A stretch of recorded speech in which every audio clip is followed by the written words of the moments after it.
दादासाहेब फाळकेंच्या भस्मासूर मोहिनी या चित्रपटातून प्रथमच रुपेरी पडद्यावर एका स्त्री कलाकाराचं आगमन झालं. त्यावेळेच्या कमला कामत आणि नंतरच्या कमला गोखले म्हणजेच ज्येष्ठ अभिनेते चंद्रकांत गोखले यांच्या आई.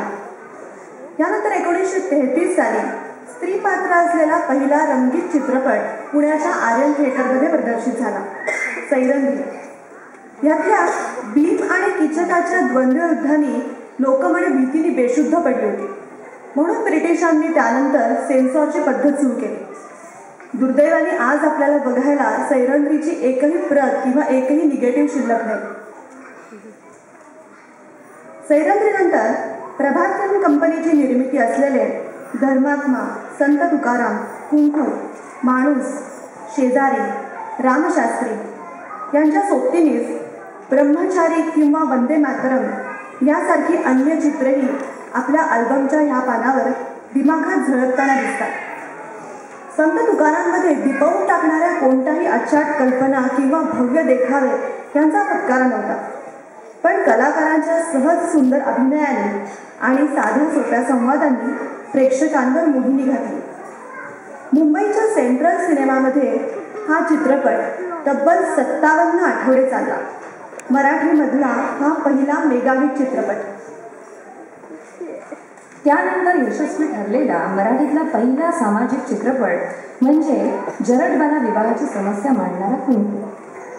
कुंकू चित्रपटात शांताराम बापूंनी अभिनव तंत्रयोजना अंमलात आणली.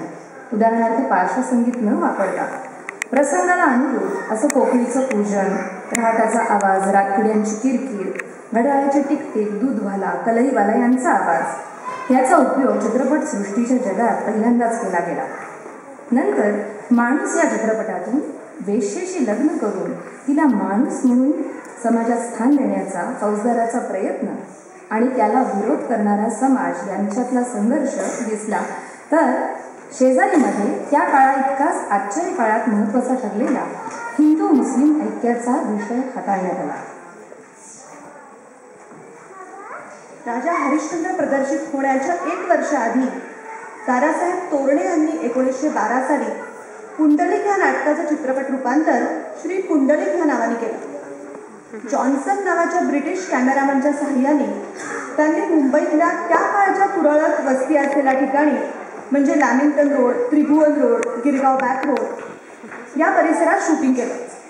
शूटिंग केलेली फिल्म जहाजानं प्रक्रियेसाठी लंडनला पाठवण्यात आली, पण चित्रपटाचे कॅमेरामन ब्रिटिश होते आणि निगेटिव्ह प्रक्रियेसाठी लंडनला पाठवल्या. ह्या कारणांमुळे हा चित्रपट पूर्णार्थाने पहिला भारतीय चित्रपट म्हणता येत नाही असंही म्हणतात. पाहुयात श्री पुंडलिकची एक झलक.